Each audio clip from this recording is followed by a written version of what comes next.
Hey, what's up guys? Welcome back to Copper Top Productions. In this week's video, we're going to be picking up on the R32, picking up where we left off last time. I think the last video we rebuilt all the intake manifold. And in this video we're going to be going along, making all the braided lines for the turbo, and then putting the whole thing together and basically just getting it ready to plonk in. Hey, what's up guys, Ian from the future here. Just to fill in some of the blanks in the video, you just clicked on it. So in the beginning of this video I said I was going to be doing the braided lines for the turbo, and although that's done now, it's not unfortunately what we were able to do in the video.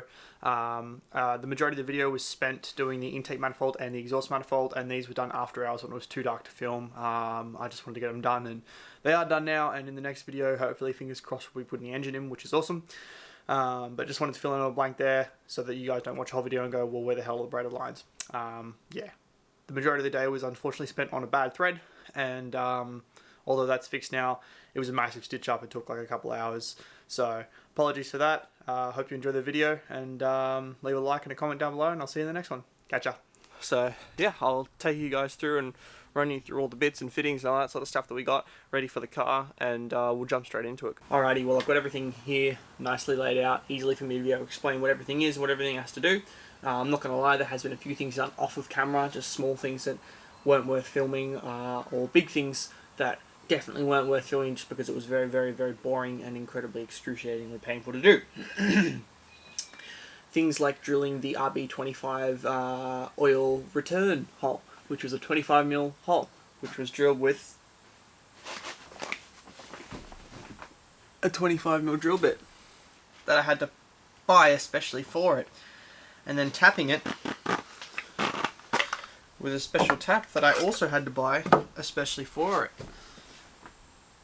It was excruciatingly painful, and for anyone who might be turboing an NA engine, for the love of God, make sure that your block has the oil return hole drilled and tapped before you commit to turboing it, because otherwise it's just too much fucking around.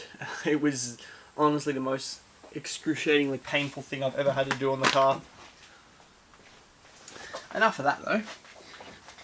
The holes are drilled, the holes are tapped, and they've got the bungs in them, so that's the only thing that I've done off of camera. Other than that, the turbo has the fittings already put on it. The turbo we're going to be using is a RB25 Series 2 turbo, so it's the dual twin plate, which is supposed to be better for higher RPMs. It's the ceramic rear mount, not steel, unfortunately. The steel ones are better, but I mean, it's not going to be pushing that much boost through this engine anyway, seeing as the engine's running higher compression. It's not really going to matter that much. Alrighty, so essentially what we have here is all the stuff we will need to set the turbo up on the engine with the coolant feeds and returns. Essentially what we'll be doing, rather than running the turbo feed from the stock location, because I would have had to drill that out, and it just wasn't an option for me to be able to drill that one out, just because I wouldn't be able to collect the shavings that would have come out from it after I drilled it. We'll be going and using a sandwich plate, which is what we've got here. So this is a Aeroflow sandwich plate. What they're actually designed for, what this is actually supposed to be used for, is it's designed to be used as a oil coolant thing. So essentially this goes between your oil filter and your engine, and it allows you to have these two holes where the oil can come up and out, and then it runs through a cord like this, and goes to an oil cooler, and then runs through the oil cooler, comes back and goes through. What we're going to be using for, and the only reason I actually got this, was these two little bung holes here. We'll be tapping this into there, and because this is a high pressure point, our cord will run from there through this, through our hose, back through this, and then into the top of the turbo. That will be our oil feed. Bottom of the turbo has like a bung on it, directly in the middle there. Down so I don't mark the skyline, and from that it'll just be running straight into these, and that will be our oil return into the sump, into the hole that we just drilled, and that will just be like a typical hose that you would see on any other one. This is our coolant turn. That's the one that they made up for me initially, just because it was the easiest one for them to make up because I knew the measurement of what it had to be. And then this is our coolant feed, another line that I have to make up. So there's only two braided lines that I have to make up. That's the oil feed and coolant turn. And then these two fittings here will be going into the turbo, into the oil sandwich plate, because I do still have to bung these holes or do something with them. So they'll be going in there. And then when the engine's actually in the car, we'll essentially get more of these that will be the right size to go on there. And this will run to a oil cooler. As it's a drift car, it could use the extra cooling, and it'll just be beneficial. So essentially they'll be in there, but as for the moment they're just going to sit to the side while we make up our lines, bolt on our intake manifold, bolt on our exhaust manifold, and bolt on our turbo. So essentially everything here is everything we need to take this engine from current NA engine to turbo or RB25DE+T. Alrighty, here's how we've got the engine sitting currently. So to fill you guys in on what that stuff was that we did off camera, that's where the hole was drilled, and that's the bung that's now on it. That stuff that you see all around the outside is JB Weld. I was advised to put that on there just as an extra precaution. Sort of safe-proof myself from having it leak. Not that it's a high-pressure area or anything like that that could be potentially risky. It was just a more reassurance for myself more than anything. So essentially what I'll be doing first, I reckon I'll start from the intake side, pop this off, chuck the sandwich plate on there, measure up how long I need that other hose to be, and maybe start getting that mocked up. And then while I'm doing that, I can also sort of, I guess the exhaust manifold can just sort of go on now that it's the bottom part's drilled and everything else is done. Alrighty, so the first thing we're going to be chucking on the engine is the oil sandwich plate. Now, like the name suggests, the oil sandwich plate goes between the oil filter and the block. Now you'll notice on the oil filter you've got this little rubber gasket that goes around the outside. That mimics the side of the rubber, mimics the side of the oil filter. So that side goes towards the engine onto the machined flat surface, so that creates a seal, and then the outside of it has a flat surface for the oil filter to create the seal up against. It screws onto the thread of the original oil fitting location, and then run. That's probably going to be the easiest way to do it.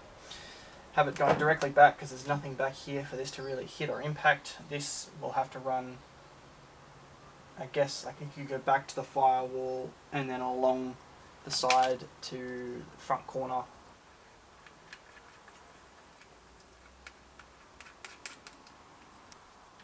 And that's essentially how that'll go.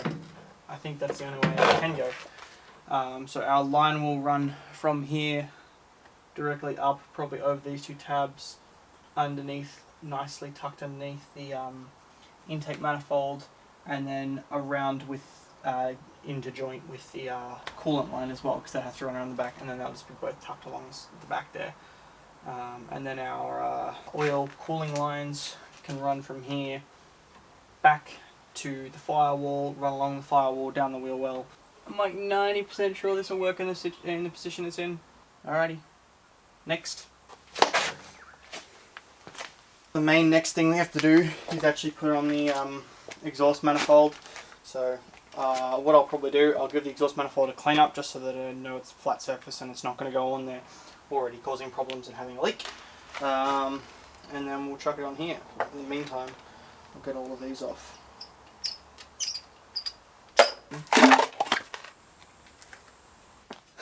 All smooth. Basically just went over it with a big sanding block, get rid of any highs and make it as smooth as possible. Head's all cleaned, sanded back the manifold a bit, and she's, I mean, more or less ready. Not more or less, she is ready.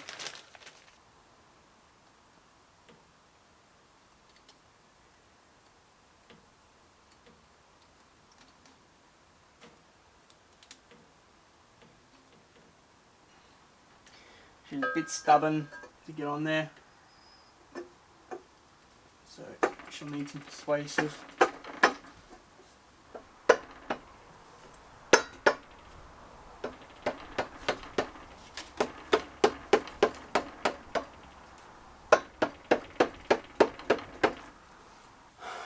Alrighty, she's on there.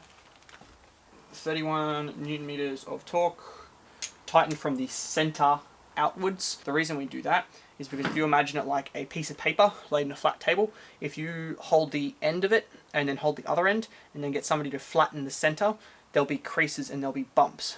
If you do it the opposite way, if you hold it from the center and then you get somebody to flatten out the sides, all the excess is pushed out, so it's spread out and it can be laid completely flat.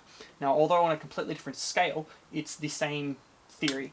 You tighten it from the center out and it pushes all the creases out and creates a better seal, which is better for boost because the exhaust manifold, exhaust gas is going to go through here and then through there and through the turbo, and it basically just improves the longevity of the entire thing. So for those of you who don't know how a torque wrench works, it essentially measures how much force it takes to push down, and when it gets to the right amount that you set it to, it makes a clicking noise. Essentially has a spring that tells how hard you're pushing on it, and then when it gets to that point, it goes click, and that tells you that it's tightened to the right amount. Rather than going all the way to the first click on the first turn, we'll incrementally build them all up to that point.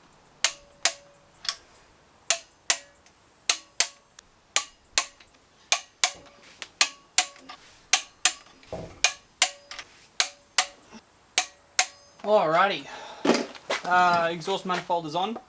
You probably would have noticed that there was only 3 studs on this prior to this clip. I went ravaging through some of my old Nissan parts and I found this one. It is a bit longer, but it's the same thread pitch, it's the exact same thing.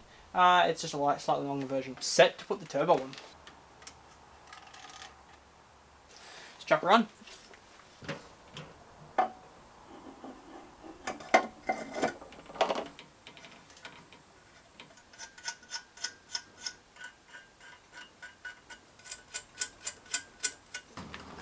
Newton meter of torque for the bolts on the turbo to the manifold, 26 to 29 Newton meters.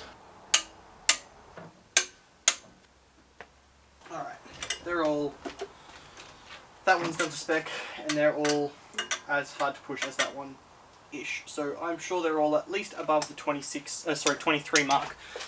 Whether or not they're over the 29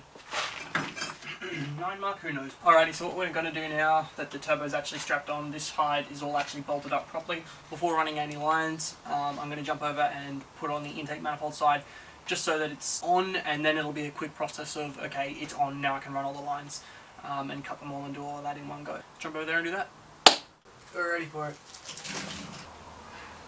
Sexy.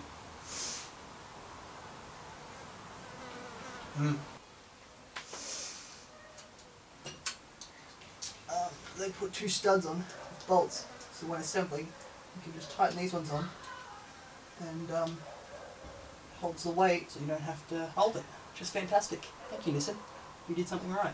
As for the torque ratings on this one, I have no idea. We're going to have to look on forums again. But before we do that, we'll go over and get each one nicely tightened up enough so that I don't have to worry about them backing out and falling off. We're really only getting the threads started. Alrighty, so the intake manifold is on, the gasket's in there, it's ready to torque to spec.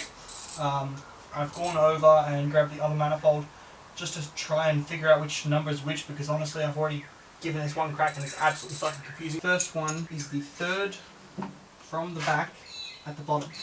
We should put it at 1, 2, 3.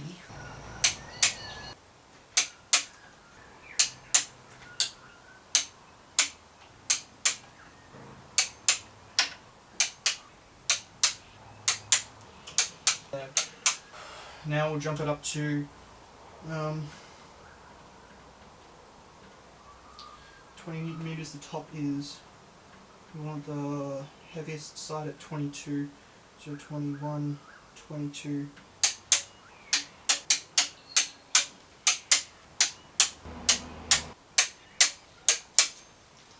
That's it. That's the intake manifold on. That is all of the bolts torqued to spec. What spec? Who fucking knows? That was a fucking pain in the ass. But the intake manifold's on now, so it doesn't matter. It's on. Alrighty. Well, the exhaust manifold is fully bolted on, fully specced out. Specced out, torque specced out. So is the turbo, and now the intake manifold is as well. Now that the intake manifold's on, we can see our clearance underneath for the oil sandwich plate. It's going to have to run backwards to the firewall and go around. It will not be able to go up, which is fine. The line for the oil feed for the turbo is just going to simply go up and around the back. So now that that's actually all done, I can do what I originally intended to do in this video and actually make up the lines for the turbo. So seeing as we've already got this one made up, they made this up as a, like I said in the beginning of the video, they made this up as a display to show me how to actually make up the lines. I'll throw this one on first. That might be all the light we have for today, which is unfortunate. Yeah, I'll chuck this line on and then we'll make up the other coolant line, and that'll probably be it for today's video. And then next time you see this engine, chances are I will have made up the oil lines and put them on, just so that the next video can actually be something cool, like maybe mating the engine and the gearbox together, and then it might even be putting the engine in, which would be incredibly exciting. So yeah, I'll chuck this on for you, show you what it looks like, and then close out the video and go have a shower because I stink. Sick. So this line simply goes on as easy as this. Coolant line at the back, directly in front, if the thread wants to catch. Like I said, I put all these bungs in off of camera over the last 2 weeks whilst drilling holes, and then that simply goes there like that.